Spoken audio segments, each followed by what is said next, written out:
The forests of Lothlórien did not simply exist, they breathed. Every root, every silver-barked malorn tree, every moth drifting through shafts of pale gold light carried something Cale Dorn had no word for in basic, an awareness so ancient it made the living force of his home galaxy feel like a candle held against a sunrise. He landed hard, shoulder driving into moss-covered earth, the dimensional rift collapsing behind him with a sound like a dying star exhaling its last breath. The Sith Wayfinder was gone, consumed in the crossing, and for a long moment, Cale simply lay still, listening. No hum of repulsors, no distant starship engines threading through upper atmosphere, no familiar white noise of a galaxy in motion. Only wind, and beneath the wind, something older than wind. He pressed a hand to the ground and reached through the force, and nearly gasped. It was everywhere, not in living creatures the way he understood it, not flowing through midi-chlorians in measured biological increments. It was in the soil itself, in the light filtering through the canopy, in the slow turning of leaves. Whatever this place was, it had not simply been created, it had been sung into being, and the song had never stopped. Cale rose to his feet, taking stock. His robes were torn at the shoulder. Both lightsabers hung at his belt, their kyber crystals steady and calm through the force, small, familiar anchors in a reality that was otherwise entirely foreign. He reached for telekinesis experimentally, lifting a fallen branch from the earth. It rose, but slowly, reluctantly, as though the world itself was curious about his methods and not yet prepared to cooperate fully. 80%, he estimated, maybe less. He was deep in a forest of extraordinary beauty. The trees rose impossibly tall, their upper platforms lost in light. Structures of elven craft were visible high above, not primitive, not technological, but something precisely in between, as though the builders had understood that the finest architecture simply helps nature do what it already wanted to do. He was not alone. He had known that from the moment he landed. "You can come out," he said quietly, hand resting, not gripping, near his left lightsaber. "I'm not a threat." Silence for 3 full seconds. Then an elven arrow found the tree beside his head with a sound like a whispered warning, and 40 archers materialized from the shadows between malorn trunks as though they had been part of the bark all along. Their captain stepped forward, silver hair braided, gray eyes reading him with the practiced calm of someone who had outlived entire civilizations. "You fell from a wound in the sky," the captain said. "Nothing falls from wounds in the sky in Lothlórien." Cale looked at the arrow still quivering beside his ear, then back at the captain. "Today, something did," he said. If you want to see more characters enter different universes, hit that subscribe button and drop the name of a character and the universe you'd want them to see in down in the comments below. May the Force be with you. They did not blindfold him. That, Cale decided, was either deep respect or quiet confidence that he could not escape regardless. Given what he had already felt radiating from the heart of this forest, he suspected the latter. The elves moved through Lothlórien the way water moves through cupped hands, present, purposeful, leaving no trace of effort. They guided him upward along winding stairs carved into the body of the great Malorns, and with each ascending step, the force analog of this world pressed against him more insistently, as though curious, as though it had questions. He was brought before her at the top of the tallest flet, in a space where starlight fell even in the afternoon, and the air tasted faintly of something he had no name for, not incense, not ozone, but something between memory and prophecy. Galadriel stood at the platform's edge, robes the color of moonlight on still water, hair catching light that did not quite come from the sun. She was looking at him already.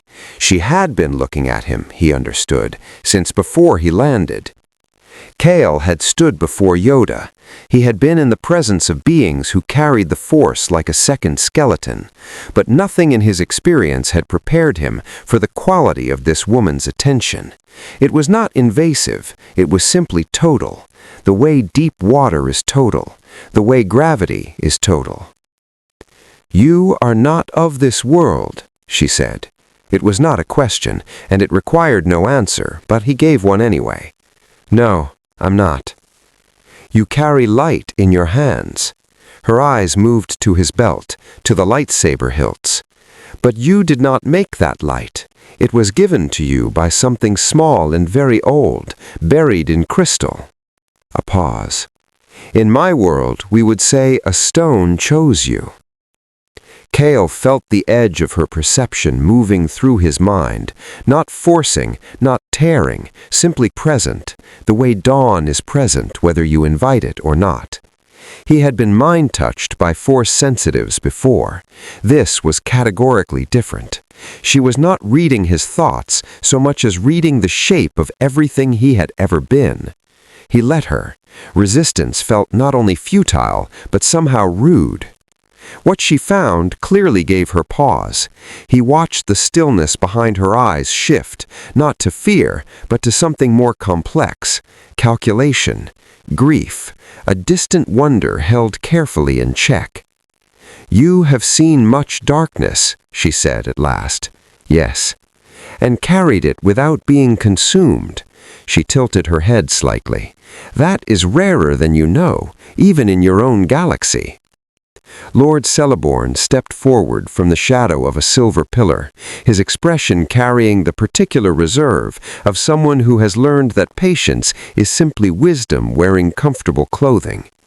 "What do you want in Lothlórien, stranger?" Kale answered with the only honest thing he had. "To understand where I am and whether there's a way home." Galadriel's eyes held his. "Perhaps," she said softly, "but I wonder if the world that brought you here is finished with you yet." The demonstration was not his idea.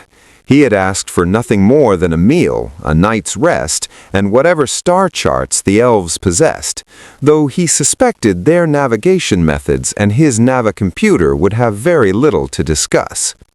But word had moved through Caras Galadon the way light moves through water, refracting and multiplying, and by morning a quiet assembly had gathered on the broad flet below Galadriel's platform.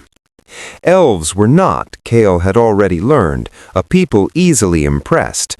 They had seen Balrogs, they had stood at the shores of Valinor, they had watched mountains move at the word of powers older than their own immortal lives. And yet they watched him with the specific, focused attention of beings who have encountered something genuinely outside their categories. Galadriel had made a simple request, framed with the courtesy of someone accustomed to getting what she asked for. "Show us what you are." Kale considered the assembled faces, archers, scholars, warriors of 10,000 years' experience, all regarding him with calm, ancient eyes. He unclipped the lightsaber from his left hip. The sound it made igniting, that clean, resonant snap hiss, the column of blue plasma humming at a frequency the forest seemed to lean away from, cut through the morning silence like a blade through silk. Several elves reached for bows by pure instinct. Hands caught other hands before arrows were nocked. Kale moved through the opening form of Ceriso, the defensive form he had drilled 10,000 times until it was less a technique than a way of breathing. The blade carved arcs through the air, scattering blue light across silver bark and immortal faces, and he let the Force, this slow, vast, ancient version of it, guide his movement rather than fighting its unfamiliar current. It responded better yesterday. Not fully, not yet, but better. He stopped, extinguished the blade, and waited. The silence lasted longer than he expected. It was the captain from the forest, Haldir, who finally spoke, his voice stripped of its professional composure for just a moment. "It is not sorcery." "No," Cale agreed. "It is not craft either, not as we understand craft." "It's both," Cale said. "It's a crystal that chose me, shaped into a tool, powered by something that connects every living thing. In my world, we call it the Force. It sounds like your world has its own name for it." Galadriel, standing at the flet's edge, spoke quietly. "We call it many things: the secret fire, the gift of Iluvatar, the thread beneath the music." She studied him with those fathomless eyes. "You have been touching it your whole life without knowing what it truly was." Cale looked down at the unlit hilt in his hand. He had never once considered that the Force might be older than the galaxy it moved through, that it might have origins. Could a being made entirely of that power, could such a being be corrupted by it, turned dark? The quality of silence that followed told him the answer before anyone spoke it. "Yes," Galadriel said, "we have seen it." He heard them before he saw them, not through his ears but through the Force, which shuddered like a plucked string the moment they emerged from the tree line south of the Nimrodel. 3 figures, moving fast, one bleeding. Cale was already descending the flet stairs when Haldir's scouts came in at a run with the same information, and he reached the forest floor just as Aragorn, son of Arathorn, pushed through the Malern perimeter with an unconscious Frodo over one shoulder and murder in his eyes for whoever might try to slow him down. Behind him, an elf moving with liquid precision, an arrow already loosely nocked as his eyes swept the canopy, and a dwarf who was bleeding from a gash above his eyebrow and using his axe as a walking staff, which somehow did not diminish him in the slightest. All 3 stopped when they saw Cale. The elf's arrow came up in less than a heartbeat, a draw so fast and clean it was almost beautiful. Cale raised both hands, palms open. "I'm not an enemy," he said, the same words he'd used in the forest yesterday. He was beginning to suspect they would become habitual. "You are not of this company," Aragorn said, voice carrying the flat certainty of a man accustomed to rapid threat assessment. His sword hand had not moved toward the hilt of Andúril, which Cale read as a good sign, cautious, not panicked. "You are not an elf of Lothlórien. What are you, and where did you come from?"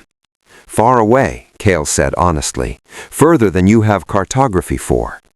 The dwarf wiped blood from his eyebrow with the back of one gauntleted hand and squinted at him with the specific expression of someone who has survived enough strangeness to be annoyed by it, rather than frightened.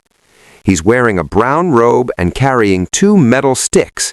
Either he's a very lost wizard, or he's about to have a very bad day." "Gimli," the elf said, without lowering the arrow. "I'm just noting the facts, Legolas." Cale watched Aragorn's eyes move from his face to the lightsaber hilts at his belt, both currently dark, and then back to his face. The man was reading him the way Galadriel had, but differently, not with supernatural depth, but with the hard-won perceptual acuity of someone who had survived decades of dangerous work by being very good at reading people quickly. Whatever Aragorn found, it was apparently sufficient. His shoulders dropped a single degree, small adjustment, significant information. "Frodo needs the healers," he said. "We'll speak after." Cale fell into step beside them without being invited, because clearly Frodo mattered more than his introduction did, and because demonstrating that he understood that seemed more useful than any words. Legolas kept pace on his left, arrow no longer drawn but not replaced in the quiver either. The dwarf walked on his right, and after 30 paces muttered, without particular hostility, "You move like a fighter." "I am one," Cale said. Gimli grunted, the particular grunt that Cale was already beginning to learn meant adequate answer, further evaluation pending. The Force moved through the Malern roots beneath his feet, warm and watchful, as though Lothlórien itself was curious to see what these 4 different beings might build between them. He felt it at midnight. Not through sound, not through movement in the canopy, but through the force, which contracted sharply in his chest like a fist closing around his heart. Something vast and singular had turned its attention toward Lothlórien, toward him specifically, with the precise, terrible focus of an eye that had been searching for 10,000 years and had never once grown tired of searching. Cal sat upright on his sleeping platform, both lightsabers in his hands, before he was fully conscious of reaching for them. Aragorn was already awake across the flet, sitting with his back against a Malorn frunk, watching the southern sky. He glanced at Cal without surprise. "You feel it too." "Something noticed me," said Cal quietly. "Something enormous." "Not something." Aragorn's voice carried the specific weight of a man naming a wound he had learned to live with. "Someone. And he has been watching this forest for an age." He paused. "Now he watches it differently." In the morning, Galadriel confirmed what Cal had already begun to understand. She led him to the mirror, a silver basin filled with still water in a garden below the main flet, and stood across it from him with her hands folded, her expression carrying the careful neutrality of someone delivering a diagnosis. "He saw you through the palantir of Orthanc," she said. "Saruman, whether willingly or under compulsion, looked into the stone last night, and through Saruman's eyes the Dark Lord saw a being of light and power, entirely outside the pattern of this world." She looked at the mirror's surface. "Sauron does not understand you. That is the most dangerous thing you could be to him, something he cannot yet categorize." "Good," said Cale. "No." Her voice was gentle but precise. "It means he will not attempt to use you. He will attempt to unmake you." She met his eyes. "He has sent the Nine." Cale had encountered darkness in his galaxy, Sith Lords, the depths of the dark side, the echoes of Malachor.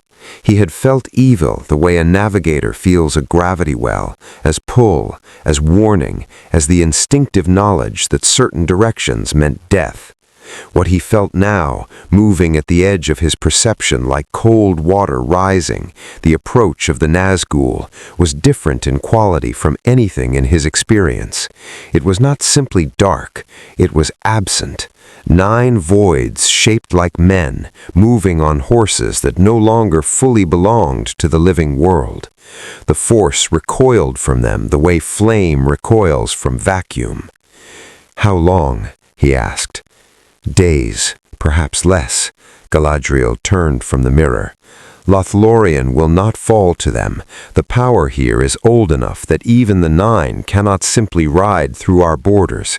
But you cannot remain here without drawing their assault to a place that should not be a battlefield."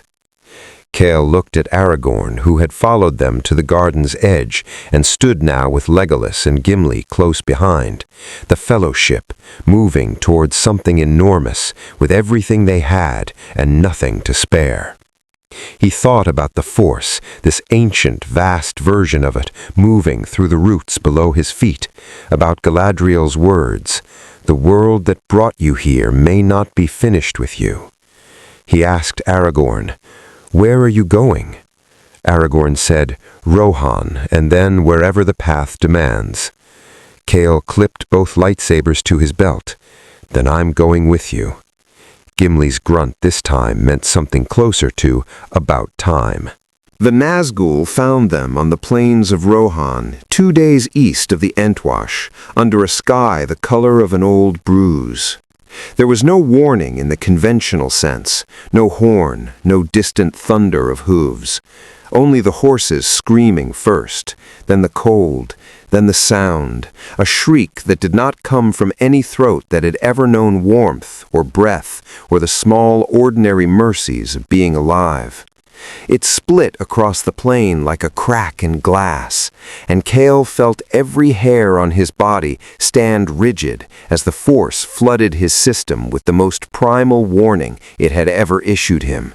This is not an enemy you reason with. This is not an enemy you redeem. 2 of the 9 descended from a sky that had darkened without clouds, fell beasts banking low, their riders cloaked in the absolute black of things that had surrendered everything mortal to a will not their own. The fellowship scattered into defensive positions with the efficiency of people who had survived enough impossible moments to have developed instincts for them. Cale ignited both blades. The twin columns of blue plasma threw light across the gray grass in every direction, and the fell beast carrying the lead Nazgûl veered sharply, its animal core, whatever remained of it, reacting to the lightsaber's hum with something that might, in a living creature, have been called unease. The ringwraith recovered immediately, driving the beast down with iron will. But Cale had already learned what he needed to know. The light bothered them, not stopped them, bothered them. He moved. Suresu, pure defense, as the first Nazgûl's blade came down, a sword that seemed made of condensed shadow rather than forged steel. Cale deflected it, and the impact shuddered up both his arms in a way no lightsaber blow from any Sith had ever managed. These things carried metaphysical weight beyond physical force. Each strike pressed against him not just physically, but spiritually, pushing at the edges of his will, his warmth, his certainty. He pushed back with everything he had. Legolas's arrows found the fell beast's flank in rapid sequence, brilliant shooting, completely ineffective, the creature absorbing the impacts without slowing.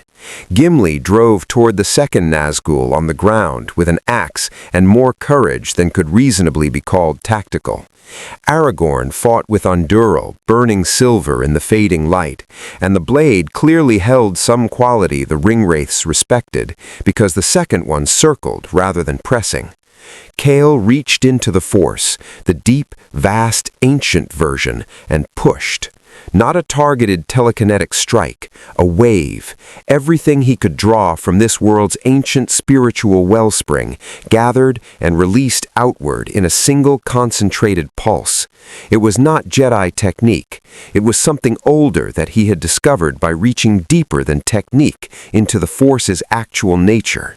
The lead Nazgûl's fell beast was thrown backward 30 feet, shrieking with a sound like tearing iron. The ringwraith itself was not harmed. He understood instinctively that harm was not truly possible this way, but it was interrupted, staggered, forced to reorient. That was enough. "Go!" Cale shouted. The fellowship moved, and he fought rear guard for the next half-mile across open grassland, blades a constant blue wheel between the 9 and his companions, until the Nazgûl pulled back, not defeated, but calculating. He stood watching them recede into the darkening spy, and understood something clearly. He had not won. He had bought time. In this world, against this darkness, time was what courage looked like. They camped in the ruins of a shepherd's shelter near the Westfold, too exhausted for proper watch rotations, close enough to the misty mountain's shadow that the wind carried cold with genuine intent. Cale sat with his back to the crumbling stone wall, eyes open, turning the encounter over in his mind with the methodical patience his old master had called the Jedi's most underappreciated weapon. The Nazgûl had not pressed the assault. They had retreated deliberately, which meant they were waiting for something or reporting to something, or both. Neither possibility was comforting. Aragorn was awake. He generally seemed to be awake whenever Cale was, which suggested either insomnia or the particular vigilance of a man carrying a weight that didn't allow proper rest. He passed a flask of something warming across the space between them without comment, and Cale accepted it. "You held 2 of the 9, Aragorn said after a time. Not praise exactly, more like calibration, a man updating his understanding of what was possible. Briefly, Cale said. In my experience, briefly is what victory looks like most days. Aragorn stared at the middle distance. What are you, Cale Dorn, truly? Not a wizard, you have told us that much. Not a man of any people I know. Cale considered the question honestly. In my world, I'm called a Jedi. We're trained from childhood to connect with a living energy that binds everything. We use that connection to protect people. He paused. We try to, anyway. We don't always succeed. A guardian order, Aragorn nodded slowly, with a philosophy of restraint. Yes. And when restraint fails? Then we use the blade. Cale looked at the darkened hilt in his hand, and try to remember that the blade is always the last answer, not the first. Silence, wind against old stone. It was Legolas who spoke next, from his watch position atop the broken wall, his voice carrying the particular quality of an elf processing something slowly that would have taken a man seconds, not because elves were slow, but because they were thorough. The Dark Lord made his servants an offer once, power, lordship over their own domains. They accepted and became what they are now. His eyes moved to Cale. You carry power that Sauron has never encountered. He will make you an offer. Cale said nothing. I am telling you, not as warning. You do not seem the kind to need warning. I am telling you because the offer will not look like an offer. It will look like a vision. It will look like hope. That night, Cale slept and dreamed. The One Ring appeared to him not as a physical object, but as a concept, vast and seductive as a horizon. Every war in your galaxy ended, every Sith neutralized, every child who died while the Jedi Council deliberated, saved. He stood in the dream before an uncountable number of people he had failed to protect, and the ring said, without words, that it could give him the power to go back, to reach across dimensions, to fix it all. He felt the wanting move through him like a wave, genuine, sharp, and human. And then he felt beneath the wanting, the ancient current of this world's spiritual truth pressing against the dream's false warmth.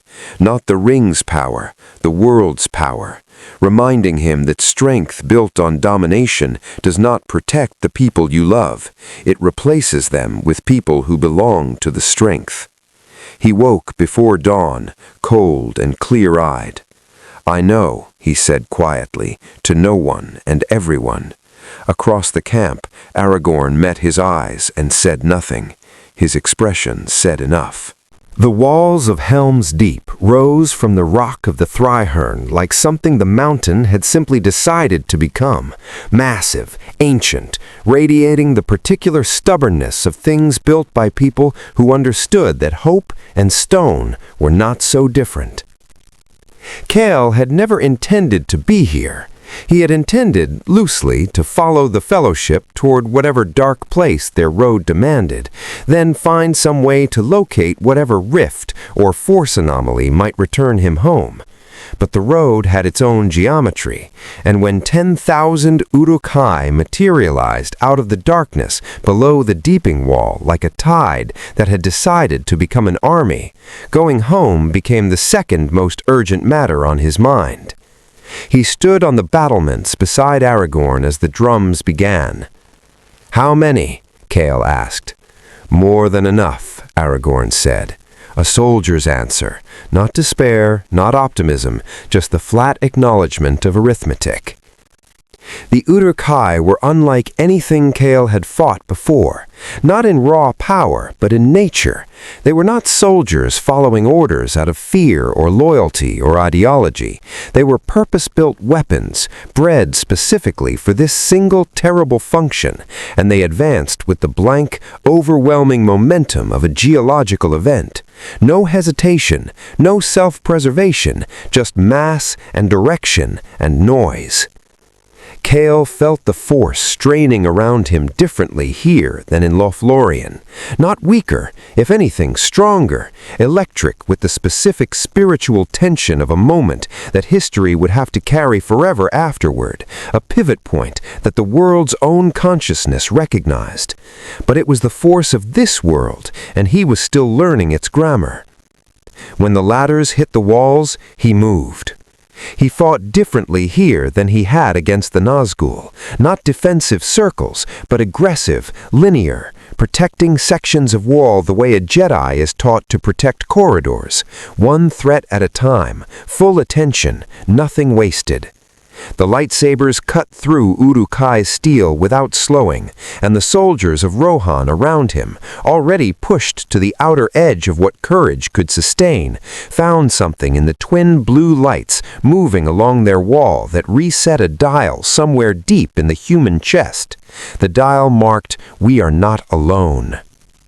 He took a blow to the ribs from a siege hammer, caught it with force-augmented resistance, but not fully, and the pain was real and specific and reminded him sharply that 90% capacity was not 100%. He rolled with it, came upright, and drove both blades into the Uruk, wielding the hammer before it could draw back for a second swing. He was bleeding above his left eye. He hadn't noticed when. Gimli appeared at his left shoulder, axe moving with the rhythmic efficiency of a craftsman, completing a task he had been given adequate time to perfect. "Still alive?" the dwarf called over the roar. "Still alive," Cale confirmed. "Good." Gimli dispatched 2 Uruk-hai in a single rotational stroke. "I'm 42 ahead of the elf, and I'll need a witness." Despite everything, the blood, the noise, the sheer overwhelming scale of darkness pressing against stone, Cale felt something warm move through him. Not force energy, not tactical advantage, just the simple, irreducible fact of standing beside someone who was brave enough to count. The wall held, for now. But deep in the keep, he felt the Uruk-hai engineers positioning something beneath the culvert, something that smelled of sulfur and intention, and understood with Jedi precision that the wall's time was nearly done. The culvert exploded at midnight. Cale felt it through the stone before the sound reached him, a deep, wrongful shuddering in the force, like a note played in a scale that had no business existing. Then the wall simply ceased, replaced by a column of fire and debris that turned the night briefly into something resembling noon, and the Uruk-hai poured through the breach like water that had been waiting its entire existence for this particular crack. He was already moving. The deepening wall's fall compressed every defender into the keep and the Hornburg's causeway, a tactical nightmare, bottleneck geometry that favored the attacker's numbers over the defender's skill. Cale fought through the smoke and chaos toward the breach, not because holding it was possible, but because every second the Uruk-hai spent getting through it was a second the women and children in the caves below the keep were still alive. He planted himself at the narrowest point of the broken gap, both blades ignited, and the blue light cut through the smoke like a beacon. They came at him in waves. He abandoned form entirely. No Soresu, no Ataru, nothing from the temple archives. He simply moved with the force of this world, letting it guide him the way a river guides a boat that has the wisdom to stop fighting the current. The lightsabers became extensions not of his training, but of something older and larger than his training, and he understood in that smoke-filled, desperate hour what Galadriel had meant when she said he had been touching this power his whole life without knowing its true depth. He held the breach for 11 minutes. He knew the exact duration because he counted, the way soldiers count when counting is the only thing that keeps the mind from understanding what the body is actually doing. At the 11th minute, Aragorn's voice cut through the chaos from the Hornburg's horn gate. "Cale, withdraw!" And he pulled back in stages, blade arcs covering the retreat of the last Rohirrim off the causeway. The wound above his eye had reopened. His right shoulder burned where an Uruk pike had found the gap in his rolled defense. Not deep, but insistent, the kind of injury that voted loudly in every subsequent decision. The force was at 70% now, maybe less. The sustained combat drawing on reserves this alien wellspring had not yet fully learned to replenish at his pace. He reached the Hornburg's inner gate as it closed and leaned against the stone with his blades still lit, because extinguishing them felt in that moment like a concession he wasn't prepared to make. Theoden King stood 10 feet away, blood on his armor, grief and fury and something beyond both moving across his face in the firelight. He looked at Chaol, at the twin burning blades, at the breach now swarming with Uruk-hai, at the defenders rallying around this impossible figure from beyond the edge of their world's maps, and said nothing for a long moment. Then, "Can you hold the gate?" Chaol straightened, rolled his injured shoulder once, feeling the specific arithmetic of what remained in him. "Long enough," he said. It was, he had learned, what victory looked like in this world. Not triumph, not certainty, just long enough, offered again and again by people who refused to stop offering it until the dawn came or they couldn't offer anything anymore. Through the force, he felt dawn pressing against the horizon's edge, and something else with it, something coming from the east, from the forest's direction, carrying the enormous, patient anger of things that had endured too long in silence. The Ents, he would later learn, but in that moment he only felt them as hope, wearing the shape of ancient trees, finally deciding they had waited long enough. Dawn came like a verdict. Gandalf arrived with Éomer and 6,000 Rohirrim at first light, cresting the dawn wall with the sun directly behind them, and the effect on the battlefield below was immediate and total. The kind of reversal that doesn't simply change the outcome of a battle, but changes what every person present believes is possible. Chaol stood at the Hornburg's gate and felt the force surge around him as 10,000 individual wills swung from despair to something incandescent, and for the first time since arriving in this world, the ancient energy answered him at full capacity. He did not waste it. He fought beside Aragorn in the final push through the Uruk-hai's broken lines, not as a Jedi executing temple doctrine, but as something this world had begun to make him into, a guardian shaped equally by his own training and by the deep old truth running through Middle-earth's spiritual bedrock. The lightsabers moved through the routing Uruk-hai with the focused efficiency of a man who understood that this was not glory, it was conclusion, the necessary, costly, unglamorous final chapter of a night that should not have been survived. The Uruk-hai broke completely when the Huorn forest swallowed their retreat. Those that did not flee were taken by the darkness beneath ancient boughs that had opinions on armies. Chaol stood at the deeping stream's edge as the last sounds of battle dissolved into birdsong, and allowed himself, for exactly one breath, to feel the full weight of what the night had cost. Theoden found him there. The king of Rohan was a man rebuilt. Something in the night's crucible had burned away whatever Wormtongue's long corruption had left in him, and what remained was harder and cleaner and entirely itself. He stood beside Chaol at the stream's edge and looked at the ruined wall, the broken gap, the place where 11 minutes of a Jedi's stubborn refusal to move had bought enough time for everything else to matter. "You are not of our world," Theoden said. Not accusation, simply acknowledgement. "No," Chaol agreed. "And yet you bled for it." Chaol said nothing.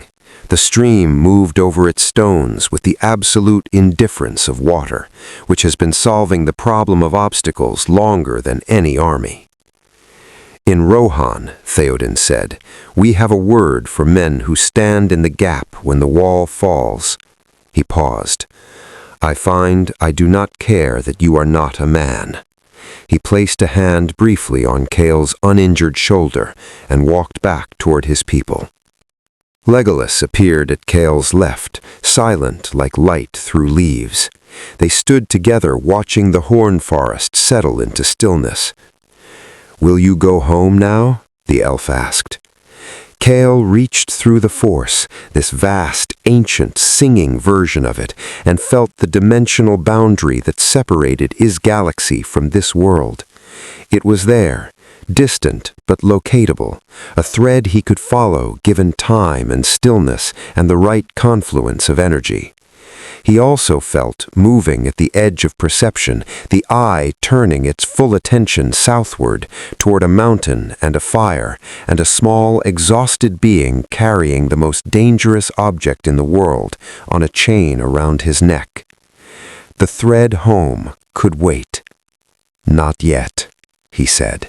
Helm's Deep became a name spoken differently after that night, not just as a fortress that held, but as the place where something arrived from beyond the borders of the world and chose, when it could have left, to stay. Cale Dorn rode east with Aragorn toward Gondor and whatever the road demanded next. His lightsabers hung at his belt, his injuries were healing, and the force of Middle-earth moved through him now with a fluency that no longer required translation, not replacing what he knew, but deepening it, the way a river deepens when two tributaries join rather than compete. He had not stopped trying to understand how to go home, but he had stopped making it the only question worth asking. Galadriel had seen something in his mind that she did not fully share with him. He suspected she had seen this choice, this road, this continued presence in a world that was not his. She had said the world might not be finished with him. He was beginning to believe her. Sauron's eye had turned toward Frodo. The Nine were abroad. The fields of Pelennor waited, and in the deep places of Mordor a fire burned that had been burning since before any Jedi order existed, patient and absolute in the way that only truly ancient evils can afford to be. Cale rode into the gathering dark with his companions and felt, moving through the roots and stones and air of this extraordinary world, something the Force had never quite told him before, that some purposes are only revealed by the universe that needs them most. His journey through Middle-earth had only just begun.